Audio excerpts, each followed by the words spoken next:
2-petal horizontal in spin, right? And I'm doing the petals at the front and the back.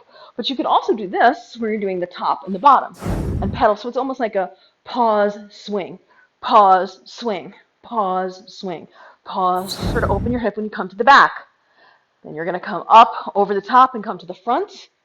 And then down, then you're going to swing it up all the way over the top, open your hips to the left again, your right arm's in the front, and then swing it to the back, and the top, to the front, bottom to the back, top to the front, bottom to the back, top, front, bottom, back, top, front, bottom, back, top, front, bottom, 6, 7, switch, and 5, 6, 7, switch, and 5, 6, 5, and 6, and 7 on the outside, or I could do it there on the inside. So it's on the inside on the front and inside on the back, which I'll show where I'll do this coming out, and this coming out, and this coming out, and this coming out.